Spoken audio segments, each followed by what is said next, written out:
El 22 de diciembre quedó inaugurado el intercambiador en la ruta interbalnearia a la altura de Avenida Argentina, en Parque del Plata. Y este fin de semana, en que comenzó definitivamente la temporada de verano, fue una primera prueba.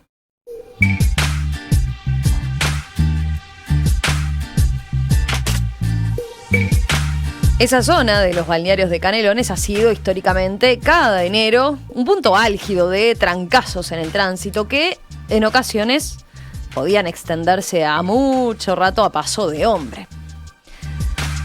Ayer a la tarde, carteles móviles electrónicos advertían, de todos modos, que había un atasco en la interbalnearia. ¿Se lograron los objetivos que tenía esta obra de 12 millones de dólares? Bueno, vamos a conversarlo en los próximos minutos con el subsecretario de Transporte y Obras Públicas, Juan José Olaizola. Olaizola, ¿qué tal? Buen día, un gusto saludarlo. ¿Cómo le va? Buen día, un gusto estar con ustedes. Feliz año. Lo mismo. Contemos, si le parece, primero en más detalle, qué involucran estas obras, ¿no? Porque no se habla solo de un paso a nivel o un puente, sino de un intercambiador. ¿Por qué? A ver, para el que no haya pasado todavía por allí. Sí, es una obra importante la que se hizo en Parque del Plata y en el kilómetro 51, que usted recién la detallaba. Allí hay un paso elevado que viene, digamos, eleva lo que es la ruta interbalnearia a la altura de la Avenida Argentina, elimina el semáforo tradicional que usted recién reseñaba, que todos recordamos, trancazo de tránsito en los picos de temporada allí a esa altura de la interbalnearia, y además hay dos rotondas que permiten que el tránsito de Parque del Plata Sur y Parque del Plata Norte no solamente tenga una fluidez en el cruce, sino además que puede ingresar o salir de la interbalnearia en otras condiciones también de seguridad vial, que son importantes, ¿verdad? No solamente las obras de infraestructura para agilizar el tránsito que va al este, sino también las condiciones de seguridad vial. En todo ese tramo de la interbalnearia que va del aeropuerto hasta básicamente lo que es la Floresta, hay mucha gente que se ha ido a vivir, la ciudad de la costa ha crecido mucho y además ha crecido sobre la ruta. Entonces conviven las dos realidades, la del turista que quiere ir rápido al este del país o a una velocidad razonable, con el vecino local que hace sus mandados y que circula habitualmente en su zona. Y eso es lo que el Ministerio tiene que contemplar, las dos realidades de la mejor forma posible, de forma tal de contemplar en la medida de las posibilidades los dos intereses, ¿verdad? Lo de poder ir al este del país a una velocidad razonable con lo que es la seguridad vial y la circulación local que conviven. Entonces, las medidas que se han tomado, si quiere ahora nos referimos al intercambiador, pero no solamente el intercambiador. Yo el otro día justo conversaba con un amigo, le decía, todos recordamos lo que eran las colas en los peajes hace años, en los picos de temporada. Hoy usted tiene un pasaje fluido por los peajes por la automatización. Sí, el 31 había, como que no siempre está todo automatizado, ¿no? El 31 había uno de los puestos que, ahí el puesto de Pando, que tenía o sea, los telepeajes, y había uno con pago con una persona, ¿no? Ahí sí había un poco de fila Es el último, sí, pero ese está automatizado y tiene la posibilidad, es el último que tiene la posibilidad de pagar en efectivo. Sí, pero para volver estaba todo con cobro automático, por ejemplo. Ayer primero, ¿no? O sea, el mismo peaje, pero para la vuelta hacia Montevideo, ahí solo telepeaje o cobro automático, que es con la patente. No debería porque ahí está es el último peaje que tiene el pago también por efectivo. Claro, bueno, así estaba ayer, ¿no? Por lo menos. Creo que estaban con las barreras levantadas igual ayer a la tarde. No, me llama mucho la atención porque allí yo pasé el otro día y el peaje ese sigue con cabinas que cobran todavía en efectivo, porque es el último que todavía no se automatizó. Voy a averiguar, pero me parece muy raro. De todas formas, pero igual, de todas formas, el altísimo porcentaje de automovilistas que pasan con el tag puesto, tiene una circulación fluida. Después los tres intercambiadores en Solís, en Arrayanes, ¿no? Arrayanes, Ruta 37 en el ingreso a Pan de Azúcar y Piriápolis. Es decir, después en los dos túneles en Pinamar, que también han permitido agilizar lo que es el semáforo de Pinamar, que también era otro lugar de congestión de tránsito.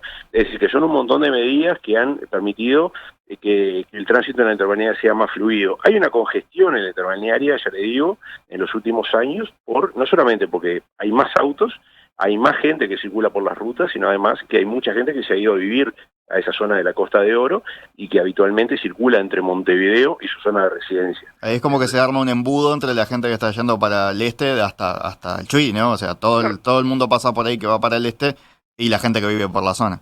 Exacto, hay mucho más tránsito, entonces la intrabalnearia no estaba preparada para recibir tanto tránsito y naturalmente en esas zonas se genera, después de la floresta, allí es otro tipo, ya el tránsito circula con otra fluidez.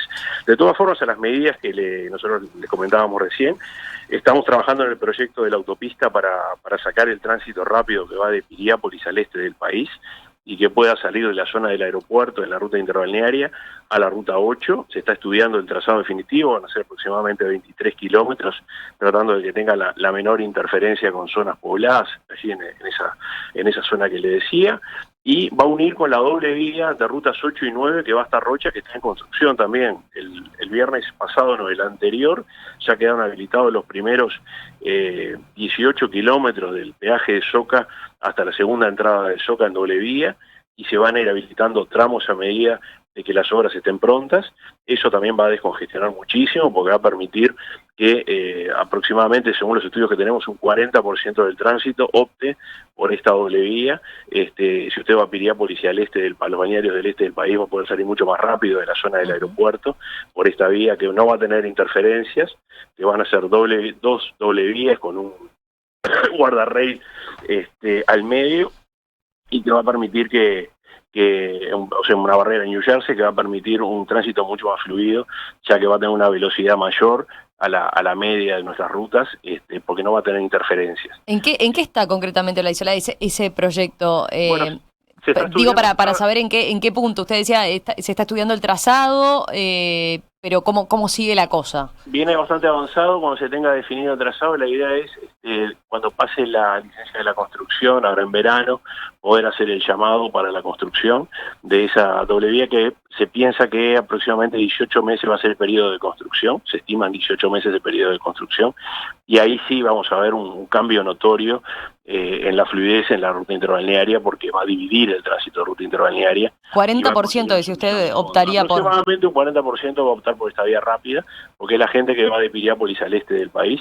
Entonces ahí sí habría un cambio sustancial en lo que es la cantidad de tránsito que circula por la ruta interbalnearia que conocemos en el momento. O sea, ahí sí se separaría el tránsito que va para, o que vive en la costa, o que va para los balnearios Canelones, del que va para Maldonado y más allá. Exactamente.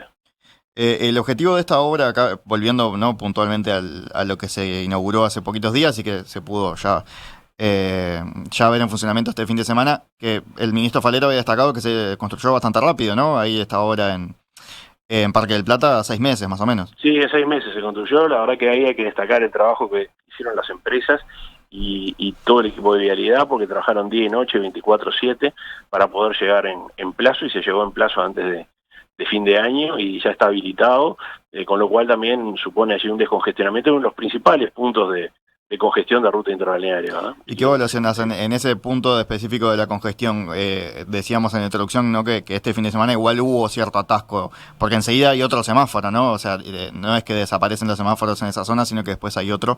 Hay un semáforo, sí, ubicado hacia Montevideo, que sí. Bueno, es un punto a solucionar. Estamos trabajando también en Salinas, en el cruce de Salinas, lo está estudiando la Dirección de Vialidad. Es bastante complejo ese cruce, también tiene muchísima población y hay mucha interacción ahí en la zona del norte-sur. Se está estudiando una solución también para ese cruce. Que son semáforos que no son cortos, ¿no? Sobre todo el de Parque del Plata es bastante largo. Sí, bueno, pero hay que ir por eso. Pero lo que pasa es que es el tema de fondo que le digo, que ahí interactúa el tránsito local con la ruta. Entonces es una realidad que tenemos. Se avanzó la ciudad sobre la ruta y bueno, allí tienen que convivir los dos.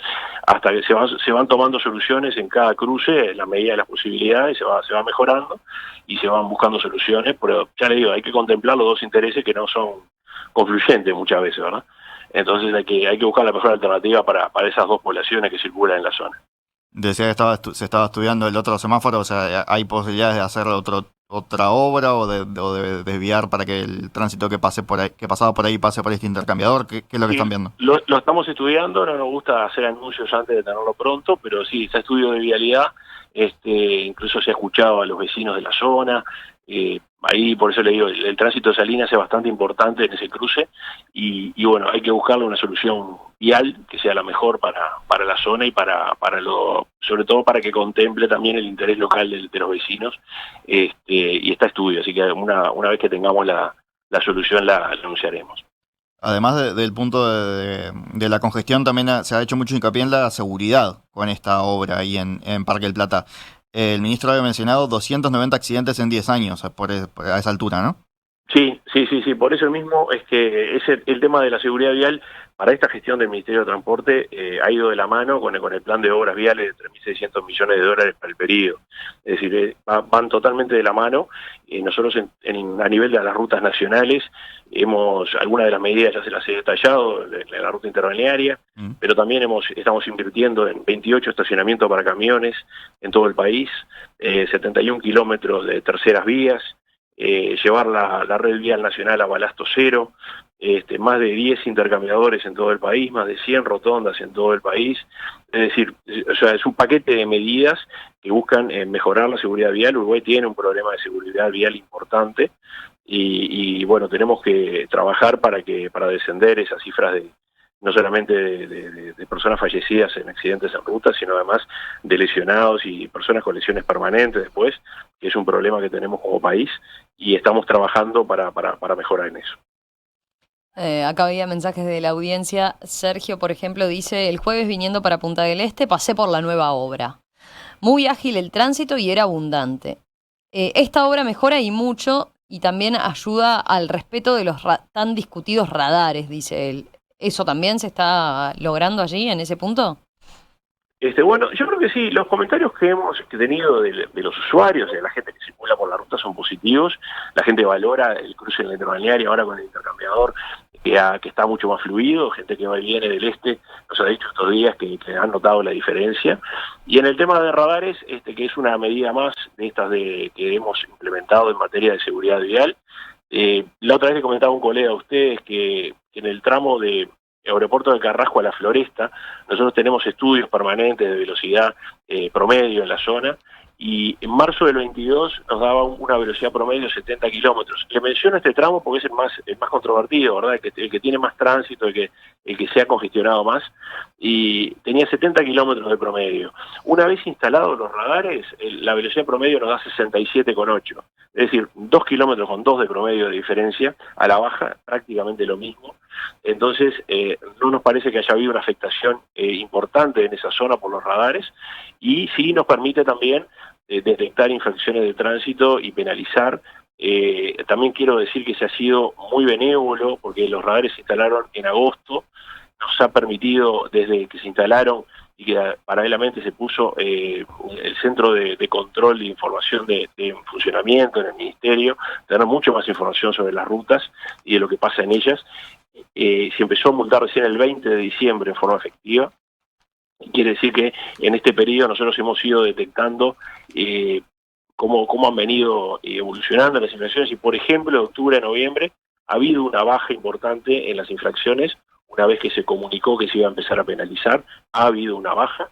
También es importante decir que más del 70% de los vehículos que transitan en la ruta no cometen infracciones. Quiere decir que hay un altísimo porcentaje de los conductores que acatan los máximos de velocidad. ¿Más de cuánto dijo? ¿70%? Sí, hay un 70% que no registra multas de velocidad de los automóviles que circulan. Y después también es cierto que en algunos casos se ha corregido al alza la velocidad. Se ha pasado en algunos lugares de 45 a 60, en algunos lugares de 60 a 75, se evaluó y en algunos casos se dio cuenta que no era necesario tener, que era posible velocidades un poco más altas, y la Dirección de Vialidad actuó en ese sentido, y esto lo monitoreamos permanentemente de acuerdo a lo que es la circulación, la seguridad y los flujos de tránsito, y esperemos que cuando tengamos la solución de la autopista esto varíe sustancialmente. ¿Puede soñarse entonces, con todo lo que estamos mencionando, puede soñarse con una interbalnearia que no se tranque, a esa altura? Bueno, yo creo que sí, yo creo que uno ya se está dando cuenta en algunos cruces como los que le señalaba, que hay una circulación bastante más fluida, y bueno, pero lo que pasa es que si usted tiene una ruta con 2 vías, que viene de hace muchos años, y que usted la recarga en autos que circulan un porcentaje importante, como viene. No recuerdo que ahora en octubre se batió récord de venta de autos, es decir, por suerte, ¿no? Se venden automóviles, pero claro, esos automóviles se incorporan a lo que es el tránsito y la gente compra auto y lo usa, y está para eso el auto. Entonces sale a las rutas y se recarga. Entonces ahí es que el Ministerio tiene que tomar medidas y estamos actuando en ese sentido. Y creemos que si realmente, como nos dicen los estudios que tenemos, un 40% de los automovilistas va a optar por esta vía rápida y por la doble vía de rutas 8 y 9, que está en plena construcción, creemos que va a haber una alternativa real y que vamos a poder disminuir en esa cifra que le digo el tránsito de ruta interbalnearia, que es muy importante. Usted mencionaba que eso, el proyecto de la autopista, bueno, se puede llamar a licitación una vez que termine la feria de la construcción, pero también por otro lado señalaba demora 18 meses. ¿En cuánto estima, o sea, para qué momento podría llegar a inaugurarse? ¿Qué están previendo? Y bueno, aproximadamente 2 años todo el proceso, pero prácticamente 2 años todo el proceso, pero creemos que va a ser una solución de fondo al tema del incremento de vehículos que hay en la ruta interbalnearia. Hacemos una pequeña pausa y a la vuelta le traslado alguna consulta más que tenemos de los oyentes. Esta mañana seguimos en diálogo aquí en Perspectiva con el subsecretario de Transporte y Obras Públicas, Juan José Olaizola, con quien estamos profundizando en esta novedad, esta inauguración que se dio el 22 de diciembre pasado del intercambiador en la ruta interbalnearia a la altura de Avenida Argentina, allí en Parque del Plata. Estábamos hablando de lo que implica el congestionamiento del tránsito, sobre todo en estas fechas, ¿no? En plena temporada turística en la ruta interbalnearia, las posibilidades que se plantean a partir de esta autopista que para la cual planea llamar a licitación el Ministerio de Transporte y Obras Públicas. Y mencionamos también el tema de los peajes. Olaizola, le consulto acá, por ejemplo, un oyente, Alfredo, dice: vivo cerca del peaje de Pando y muchas veces no hay cobro en efectivo. Y plantea, el próximo paso sería eliminar las barreras, como he visto en muchos países. Esa es una pregunta pertinente. ¿Por qué se mantienen las barreras hoy en día en los peajes pese a la automatización, no? Eso es un tema técnico que lo definen los equipos que manejan los peajes. En lo que tiene que ver con los peajes, los arcos, ya pusimos el primer arco como peaje en Ruta 5 a la altura de Paso de los Toros. Los peajes que tenemos hoy estaban diseñados para las casetas de cobro, ¿verdad?, en efectivo. Era una solución distinta a la que se necesita cuando están automatizados. Entonces los peajes del futuro van a ser con un arco que lee el auto, ya existe uno en la Ruta 5, como le decían, Paso de los Toros, que lee cuando pasa el auto y ya le cobra la matrícula y no se necesita todas esas construcciones que tenemos y que estamos habituados a ver para cuando eran necesarias las casetas de cobro. ¿Y ahí en el arco hay que disminuir la velocidad o es simplemente un Cuando paso? pasa lo lee, ¿no? Cuando pasa lo lee porque tiene un lector que lee la matrícula del vehículo y le cobra, ¿verdad?, lo que es el peaje. Así que es sumamente ágil y no tiene todas las casetas y toda la infraestructura que tienen los peajes tradicionales, digamos. Incluso en los que no tienen tag de telepeaje, lee la matrícula y después lo cobra ahí por la patente. Sí, exacto. Pero eso agilita el tránsito en relación a los que vemos en los peajes clásicos, por ejemplo, lo de la interbalnearia. Sí, pero aparte no hay que hacer todas esas construcciones, es mucho más barato, es poner un arco y ese arco lee la matrícula del vehículo. No es necesario hacer todas esas construcciones tradicionales que había en los peajes porque no se necesita tener toda esa edificación para cobrar peaje porque es automático, se lee la matrícula y después se pasa el pago. Bien. Y eso, dice, se va a ir extendiendo, esa es la idea. Y naturalmente, porque al ser automático el cobro, como le explico, no es necesario tener todas esas casetas y toda esa infraestructura construida. Va a ser mucho más ágil y va a ser solamente un lector que va a leer el paso del vehículo. Bien. Subsecretario de Transporte y Obras Públicas, Juan José Olaizola, gracias por estos minutos esta mañana aquí en Perspectiva. Un gusto estar con ustedes, a las órdenes.